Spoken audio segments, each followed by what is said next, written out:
বর্তমানে টিম ইন্ডিয়ার যে ইংল্যান্ড ট্যুরের মধ্যে আছে এবং যে আয়ারল্যান্ড ট্যুর যেখানে সমাপ্ত করেছে 2-0 সিরিজে হোয়াইট ওয়াশ হয়ে, সেই টিম ইন্ডিয়ার স্কোয়াডের প্রতি আমাদের কিন্তু অনেকেই একটা মনোভাব যে এই স্কোয়াডটা কিন্তু অনেক দুর্বল, কেননা আয়ারল্যান্ডের মতো একটা টিমের সঙ্গে হেরে যায়।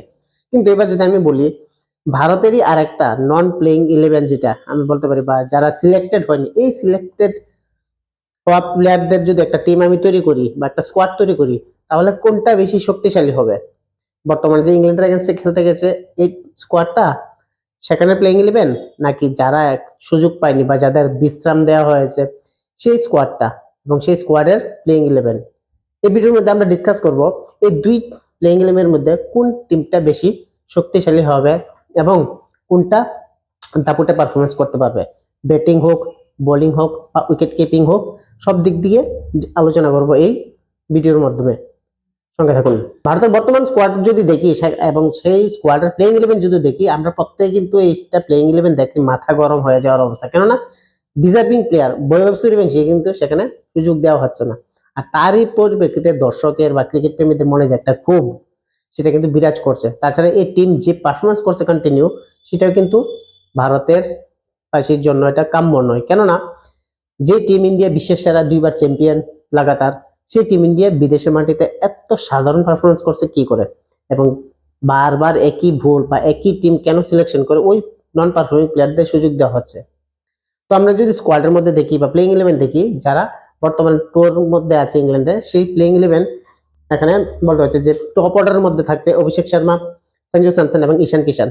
এই তিনজনের মধ্যে মাত্র একজন পারফরমেন্স করছে বর্তমানে, বাট আনফর্চুনেটলি সেই টপ অর্ডারের মধ্যে কিন্তু বৈভব সূর্যবংশীকে জায়গা দেওয়া হচ্ছে না, তারা ফেল করা সত্ত্বেও।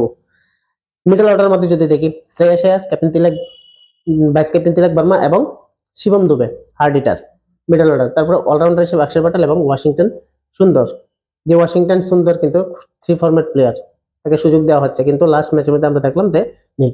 তারপরে বোলার হিসেবে দেখলাম রবি বিষ্ণই এবং হর্ষিত রানা, আর্শদীপ সিং। এ হলো প্লেইং ইলেভেন যেটা বর্তমানে ইংল্যান্ড টুরের মধ্যে খেলছে বা সম্ভাব্য ইলেভেনে থাকবে বাদ বাকি ম্যাচের জন্য। এবার যদি আমি নন পারফর্মিং প্লেয়ার বা যারা সিলেক্টেড হয়নি সেই প্লেয়ারদের নিয়ে যদি টিমটা এখানে তৈরি করি বা স্কোয়াডটা তৈরি করি, তাহলে কি হবে? তাছাড়া আবার বলা যেতে পারে এই ইংল্যান্ড টুরের মধ্যে যে স্কোয়াডের মধ্যে বাদ বাকি যারা প্লেয়াররা আছে তাদেরকে এখানে কিন্তু আমি মেনশন করে নিই, যে স্কোয়াডের মধ্যে যারা যারা প্লেইং ইলেভেন আছে তাদেরকে এখানে মেনশন করেছি। প্রিন্স যাদব, বৈভব সূর্যবংশী মতো প্লেয়াররা কিন্তু সেখানে আছে, বরুণ চক্রবর্তী আছে। তো সেখানে আমি তাদের নিয়ে আলোচনা করছি, জাস্ট ডাইরেক্ট প্লেইং ইলেভেন নিয়ে এসে এখানে কথা বলছি।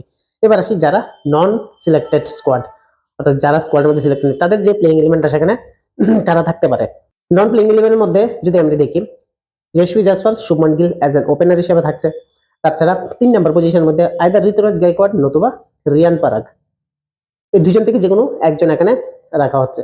তাছাড়া মিডল অর্ডারের মধ্যে ক্যাপ্টেন সূর্য কুমার যাদব, যে world cup winning captain, but unfortunately Surya Kumar যাদবকে বাদ দেওয়া হয়েছে কোনো রিজন ছাড়া। তাছাড়া ঋষভ পান্থ বা ধ্রুব জুরেল, একটা দুই টিমের থেকে দুই প্লেয়ার থেকে যে কোনো একজন। আমি ধ্রুব জুরেলকে প্রেফার করবো কম্পেয়ার টু ঋষভ পান্থ, কারণ ঋষভ পান্থ টি20তে রিসেন্ট পারফরমেন্স খুব খারাপ এবং সেভাবে খেলতে পারছেন, তাই ধ্রুব জুরেলকে এখানে আমি রাখছি ঋষভ পান্থের পরিবর্তে। এবং যে তারপরে ব্যাটসম্যান সেটা হচ্ছে রিঙ্কু সিং নতুবা রজত পাতিদার। তো সেদিক থেকে এখানে বিচার করলে রজত পাতিদার কিন্তু মোস্ট প্রবলি একটা বেস্ট একটা অপশন হবে মিডল অর্ডারের ক্ষেত্রে, কেননা আইপিএল এ রজত পাতিদার কি করেছে আমরা প্রত্যেকেই জানি, এবং আরসিবির back to back 2 times title চ্যাম্পিয়নের ক্যাপ্টেন। তো হিসেবে রজত পাতিদার এখানে থাকার কথা বা আমি রাখছি। তারপরে অলরাউন্ডার হিসেবে যদি দেখি, হর্ষিত, হার্দিক পান্ডিয়া এবং নীতিশ কুমার রেড্ডি, যে দুই প্লেয়ারই আনফরচুনেটলি ইনজুর্ড হয়ে আছে। বোলিং ডিপার্টমেন্টে যদি দেখি, কুলদীপ যাদব, মোহাম্মদ সিরাজ এবং জাসপ্রীত বুমরা, যে টি20 স্পেশালিস্ট বোলার। তো সেদিক থেকে বিচার করলে ভাই আমি দুই টিমে এখানে আলোচনা করলাম বা দুই টিমই এখানে উল্লেখ করে দিলাম, যে দুই টিমের মধ্যে এখানে সবচেয়ে বেস্ট আপনাদের কাছে কোনটা মনে হয়? টিম এ, যেটা বর্তমান কারেন্ট টিম ইংল্যান্ডের মধ্যে যারা খেলছে, যারা নিজের সেরাটা দিতে পারছে না, নাকি নন সিলেক্টেড যারা বর্তমানে প্লেইং ইলেভেনে আমি রাখছি তারা?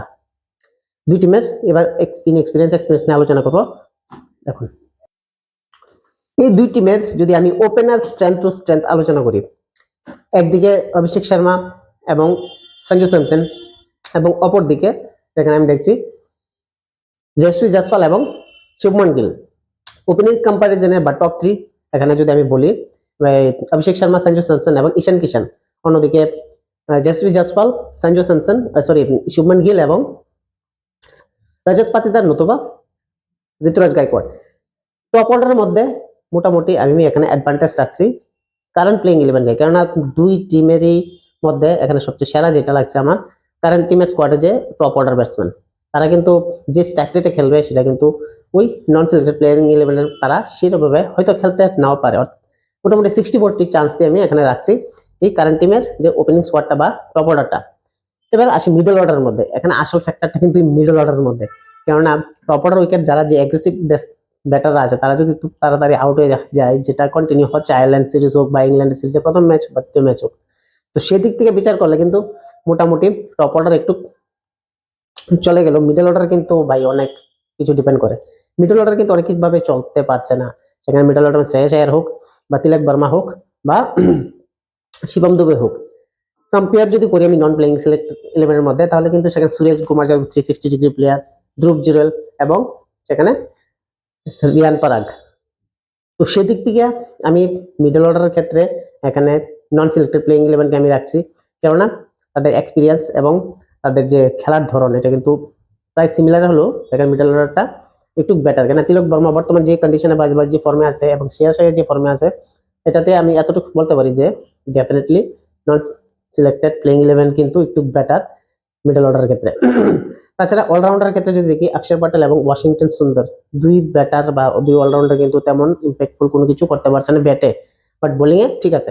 কিন্তু যদি আমি ওইদিকে দেখি হার্দিক পান্ডিয়া এবং নীতিশ কুমার রেড্ডি, যে হার্দিক পান্ডিয়া একটা world class all rounder, match winner, সেটার অভাব কিন্তু বর্তমানে আমরা দেখতে পাচ্ছি।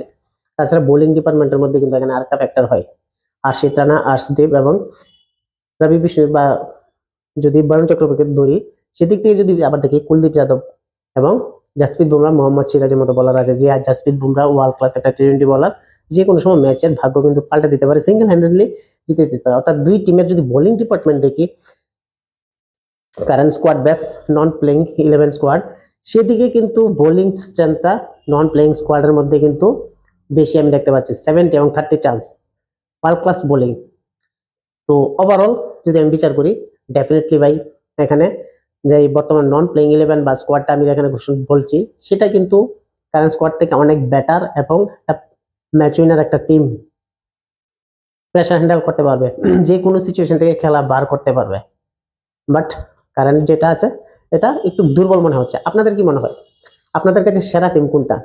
যে কারেন্ট টিম যেটা বর্তমানে ইংল্যান্ডের মধ্যে গিয়ে খেলছে এটা, নাকি যে টিমটা আমি এখানে মেনশন করলাম নন প্লেইং 11 বা যে নন প্লেইং স্কোয়াডটা, ওইটা কমেন্টে জানাবেন, নিজের মতামত ব্যক্ত করবেন। ভিডিওটি ভালো লাগলে অবশ্যই চ্যানেলটি সাবস্ক্রাইব করবেন, লাইক করবেন এবং শেয়ার করবেন। ধন্যবাদ।